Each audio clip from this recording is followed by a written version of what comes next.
Sometimes being connected to everything means being connected to nothing. The blue glow of 3 screens illuminated Lena Hartfield's face at 3:25 a.m. 30 years old, social media manager at a creative agency in Austin, she hadn't slept more than 4 hours straight in 3 months. Her fingers moved mechanically, scrolling through endless feeds she'd already seen. The irony wasn't lost on her. She spent her days crafting content designed to capture attention, while losing complete control of her own. Every notification was a small electric shock to her nervous system. Every ping, a tiny demand. Every screen, a portal away from herself. The insomnia had become chronic. Her body exhausted, but her mind spinning like a machine that couldn't find the off switch. She'd tried meditation apps, interrupted by notifications, sleep playlists, paused to check messages, calming teas, scrolling while waiting for them to cool. Nothing worked. It was as if her brain had forgotten what silence felt like. At the office, colleagues called her always on. They meant it as a compliment. She wore it like armor, hiding the trembling hands, the difficulty focusing on conversations, the way her eyes hurt from the constant blue light. Her apartment had become a shrine to connectivity. Laptop, phone, tablet, smart TV, all blinking, all demanding, all slowly draining something essential from her core. The collapse came on a Tuesday morning during a team presentation. She was mid-sentence, explaining a campaign strategy, when her vision blurred. The room tilted slightly. Her heart accelerated without reason. The fluorescent lights suddenly felt too bright, the air too thin. "Excuse me," she whispered, her voice strange in her own ears. In the bathroom, leaning against the cold sink, she stared at her reflection. Pale skin, dark circles like bruises. Eyes that looked simultaneously wired and dead. And then the realization hit her like a physical blow. She couldn't remember the last time she'd gone an hour, just 1 hour, without looking at a screen. Not during meals, not during conversations, not even while existing alone in her own apartment. The tears came quietly, surprising her. When was the last time she'd cried without documenting it, without turning pain into content? That evening, Lena sat in her apartment surrounded by the familiar cold glow. Laptop open with 12 tabs. Phone face up on the coffee table, notifications lighting it every few minutes. TV playing something she wasn't watching. The hum of devices filled what should have been silence. She looked around and realized this was her life. This endless buffering. This constant state of partial attention to everything and full attention to nothing. The thought arrived like a whisper from somewhere deep. 1 hour. Just try 1 hour. Her rational mind immediately resisted. What if there's an emergency? What if a client emails? What if I miss something important? The anxiety rose like a wave. The same anxiety she'd been medicating with constant connectivity. But underneath the resistance, something else stirred. A tiny voice, quieter than any notification, but somehow louder, that said, "You're disappearing." She looked at the clock. 10:07 p.m. 1 hour, she said aloud to the empty apartment. I can survive 1 hour of myself. With trembling hands, Lena disabled the Wi-Fi on her phone. Then, before she could change her mind, she opened the oven door and placed the phone inside, the only place she knew she wouldn't reflexively grab it. The laptop closed with a definitive click. The TV went dark. Suddenly, the apartment transformed. What had felt like a warm, connected cocoon now felt like a vast, uncomfortable void. The silence was aggressive. Threatening. The ticking of the wall clock sounded like hammering. The hum of the refrigerator, once invisible, became thunderous. And underneath it all, the sound of her own thoughts, no longer drowned out by digital noise. Lena paced. Her hands felt empty, useless. She caught herself 3 times walking toward the oven before stopping. The urge to check anything, everything, was physical, like an itch beneath her skin. She opened a window. Cool air rushed in, carrying sounds she hadn't noticed in years. Wind moving through tree branches, a dog barking several blocks away, a car passing with muffled music. The ambient symphony of a city she'd been living in, but not hearing. The discomfort intensified. She felt exposed, as if someone had removed a protective layer. Her thoughts, usually fragmented across multiple streams of input, began to surface intact. Worries about work. Loneliness she'd been masking with constant connectivity. Grief for time lost to scrolling. 15 minutes in, she almost broke. Her hand was on the oven door. But then she noticed something. Beneath the discomfort, there was something else. A strange, unfamiliar sensation. It took her a moment to recognize it. Presence. She was actually here, in her body, in this moment. Not scattered across feeds and timelines and other people's curated realities. She found an old notebook in a drawer, pages blank, potential untapped. She grabbed a pen and just wrote. Not for posting, not for anyone. Just words flowing from somewhere she'd forgotten existed. By the time the clock showed 11:07, Lena sat on the floor, surrounded by silence that had transformed from enemy to companion. Her body felt lighter, not sleepy yet, but peaceful. A kind of peace that didn't come from exhaustion or distraction, but from genuine rest.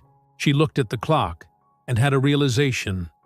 In the age of smartphones, she'd forgotten that time existed independent of notifications, that an hour could be measured not in pings and alerts, but in the simple rotation of clock hands, in breath, in presence. That night, she slept for 6 hours straight, the most in months. The next evening, she repeated it. 10:07 p.m. Phone in the oven, devices off, 1 hour of deliberate disconnection.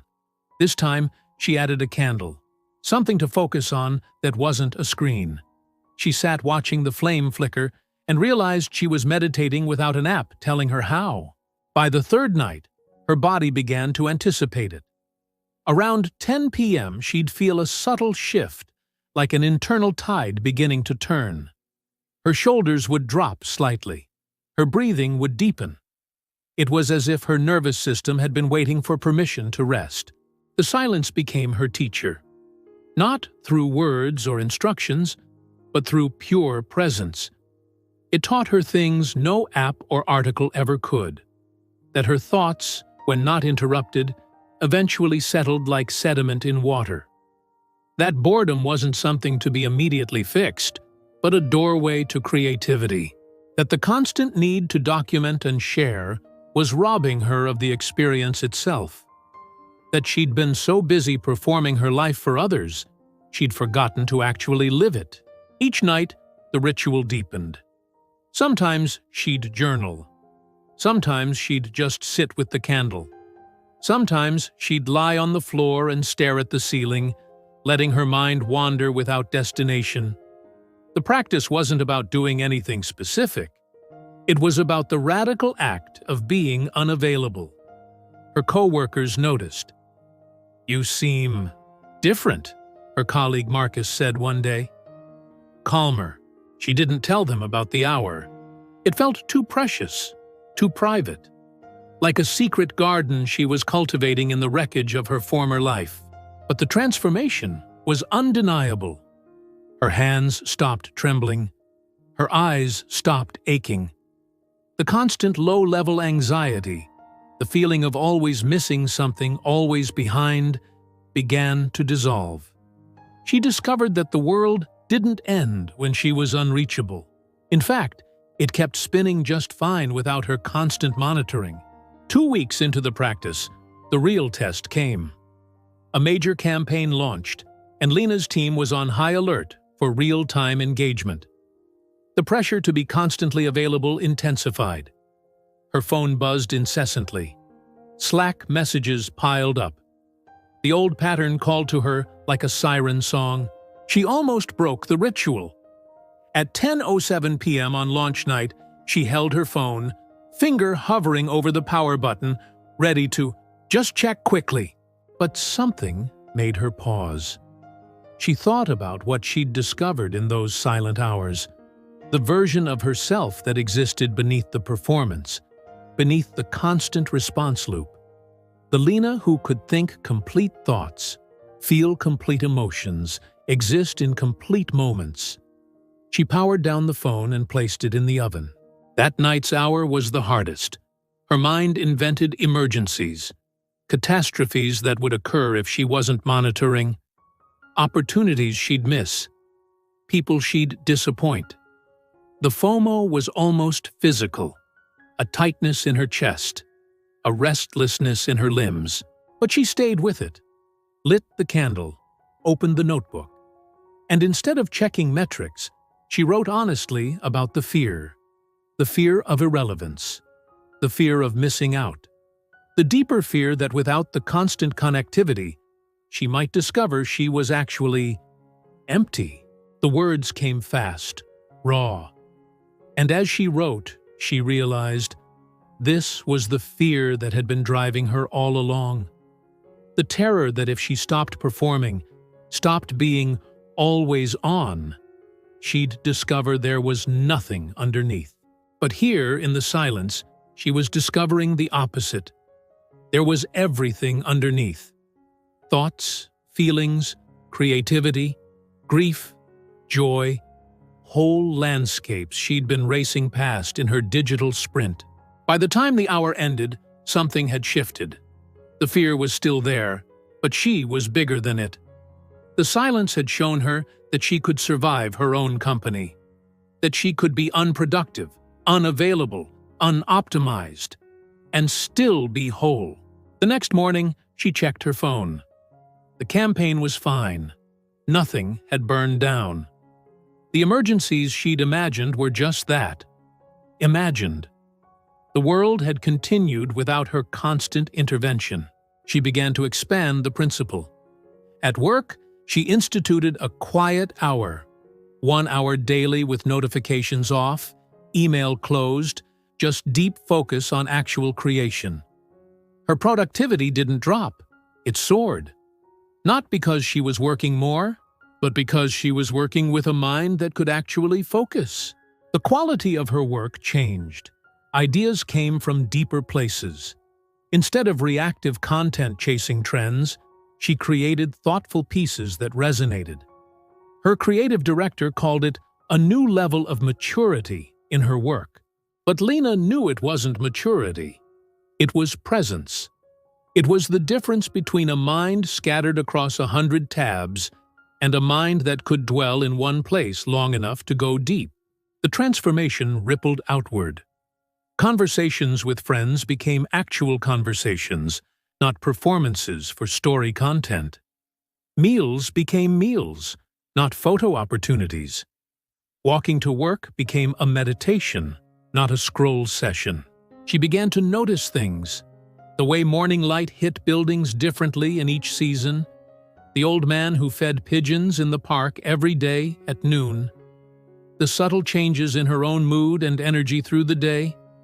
Her life, which had been flattening into a two-dimensional stream of content, regained depth and texture. The breakthrough came during a visit to her parents in the countryside. Over dinner, Lena noticed her father, retired from teaching, looking at her when he spoke.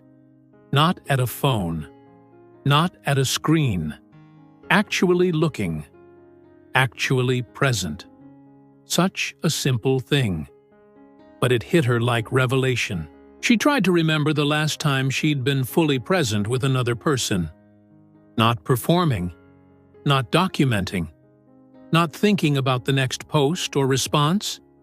Actually, genuinely there. She couldn't. That night, during her sacred hour, Lena sat by the window of her childhood bedroom. No candle this time, just moonlight and memory. She thought about all the moments she'd photographed but not experienced. All the conversations she'd half listened to while checking notifications. All the sunsets she'd watched through a camera lens instead of with her eyes. She thought about the day she'd gotten her first smartphone. How excited she'd been about connection, access, possibility. How that excitement had slowly calcified into dependency. How the tool had become the master. In that moment, sitting in the darkness of her childhood room, Lena understood.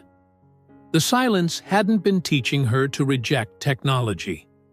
It had been teaching her to reclaim her own attention, to remember that her mind, her awareness, her presence, was hers to direct. Every notification was someone else deciding what deserved her attention. Every algorithm was someone else choosing what she should see, feel, want. The screens had seemed like windows to the world, but they'd become walls, carefully curated by others, that she'd mistaken for her own view. The hour of silence wasn't about absence, it was about presence. It was 1 hour daily where she got to decide where her attention lived. 1 hour where her mind belonged fully to her. She wrote in her notebook, "I thought I needed screens to connect, but I was so connected to everything else, I disconnected from myself." Back in Austin, Lena made a decision. She recorded a video, simple, honest, unedited. Just her, sitting in natural light, speaking about what she'd discovered. "I manage social media for a living," she began, "which means I'm supposed to tell you that constant connectivity is normal. That being always on is success. But I've learned something different." She told the story simply. The collapse, the decision, the hour, the transformation. I'm not saying delete everything. I'm saying reclaim 1 hour. Every day, same time, no devices, no distractions, just you and whatever is real in that moment. The video ended with her handwriting on black. "You reclaim your mind when you reclaim 1 hour." She posted it without fanfare. No hashtags, no strategic timing, no caption optimized for engagement. It went viral. Not because of strategy, but because of authenticity. Thousands of comments from people who felt the same disconnection, the same exhaustion, the same longing for presence. They called it the 10:07 challenge. 1 hour, same time every night, completely unplugged. The irony wasn't lost on Lena. Her most successful content was about stepping away from content. But it made sense. In an attention economy, presence had become the ultimate luxury. Silence had become revolutionary. She didn't become an influencer for digital detox. She didn't monetize the practice or write a course. She simply continued her ritual. Every night, 10:07 p.m., the apartment went quiet, candle lit, devices dark, 1 hour of return. Sometimes, sitting in that reclaimed hour, she'd think about the person she'd been, the version of herself scattered across feeds and platforms, always responding, always performing, always present for everyone except herself. That person felt like a stranger now. 6 months in, a colleague asked her secret. "How did you do it? How did you come back?" Lena thought about it, then smiled. "I didn't come back. I finally arrived." Every night, the ritual continued. The candle, the silence, the hour. It wasn't about perfection or transformation or becoming someone new. It was simply about this. 1 hour where her mind was her own, where her attention wasn't a commodity, where she could exist without optimization or documentation or performance. In a world designed to fracture attention into profitable fragments, this 1 hour had become her act of resistance, her sanctuary. Her return to the only thing that had ever truly been hers. Her own presence, in her own life, in her own time. The screens would still be there after the hour. The notifications would still pile up. The digital world would keep spinning. But for 60 minutes every night, Lena Hartfield was unreachable. And in that unreachability, she had found the only connection that truly mattered. The one with herself. This story reminds us that in an age where everyone is reachable, the most radical act is becoming unreachable. Not to the world, but for yourself. Sometimes the connection we're desperately seeking through 1,000 screens is waiting in 1 hour of silence. So here's my question for you. When was the last time you were truly unavailable? When did you last give yourself permission to just exist? If this story touched something real in you, write the word presence in the comments. Let me know you stayed until the end. Share what city you're watching from. Your journey might inspire someone else's. Subscribe and hit the bell, because every week I share stories that can shift how you see yourself and your struggles. Click the card on screen for another powerful transformation story. And remember, you reclaim your mind when you reclaim 1 hour.